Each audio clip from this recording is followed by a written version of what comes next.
जाऊया पुढच्या महत्त्वाच्या बातमीकडे। राज्यावर ऊन पावसाचं सध्या दुहेरी संकट आहे। मुंबईसह कोकणात उष्णतेची लाट आहे आणि मराठवाडा विदर्भामध्ये पावसाचा इशारा आहे आणि वादळी वाऱ्यासह पावसाचा अंदाज सुद्धा वर्तवण्यात आलाय। राज्यावर सध्या कडाक्याचं ऊन आणि अवकाळी पावसाचं दुहेरी संकट ओढवलंय। मुंबईसह कोकणामध्ये पुढचे 2 दिवसांमध्ये उष्णतेच्या लाटेचा इशारा देण्यात आलाय, तर मराठवाडा आणि विदर्भातल्या काही भागामध्ये वादळी वाऱ्यासह अवकाळी पावसाचा हा इशारा देण्यात आलाय।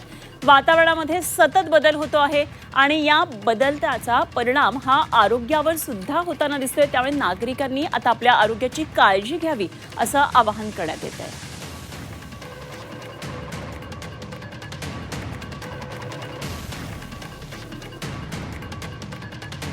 राज्यातलं वातावरण बदलत आहे, नागरिकांच्या आरोग्यावर सुद्धा याचा परिणाम होतोय आणि काय नेमकं वातावरणामधले हे बदल आहेत पाहूया। आमचे प्रतिनिधी शुभम कोळी सध्या आपल्या बरोबर जोडले गेले, जाणून घेऊया त्यांच्याकडून तपशील। शुभम, सध्या आपण पाहतोय राज्यामध्ये ऊन पावसाचा खेळ सुरू आहे। विदर्भात काही ठिकाणी पावसाचा इशारा दिलाय, तर उर्वरित महाराष्ट्र चांगलाच तापलाय। काय नेमके तपशील आहेत? निश्चितच पाहिलं तर आज पुन्हा जे आहे ते 2 दिवस मुंबई शहराचं तापमान जे आहे ते कमाल तापमानापेक्षा अधिक जे आहे ती नोंद होण्याची शक्यता हवामान विभागाकडून जी आहे ती वर्तवलेली आहे। यामागचं कारण आपण पाहिलं तर गुजरातसह महाराष्ट्रातील काही भागांमध्ये जे आहे ते प्रतिचक्रीवात निर्माण झाल्यामुळे जे आहे ते कमाल तापमानापेक्षा जे आहे ते अधिक तापमान होण्याची शक्यता जी आहे ती मुंबईसह अनेक भागांमध्ये जी आहे ती वर्तवलेली आहे।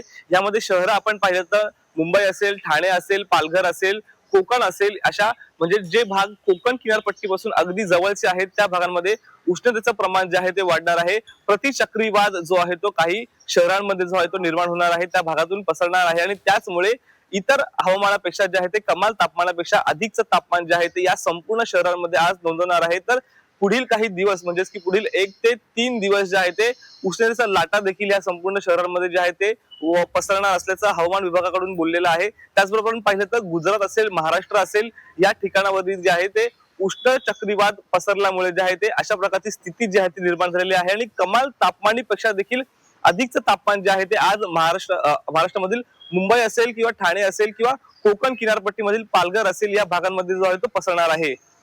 ठीक, शुभम, धन्यवाद दिलेल्या या सगळ्या सविस्तर माहितीसाठी। शुभम कोळी आमचे प्रतिनिधी आपल्या बरोबर होते।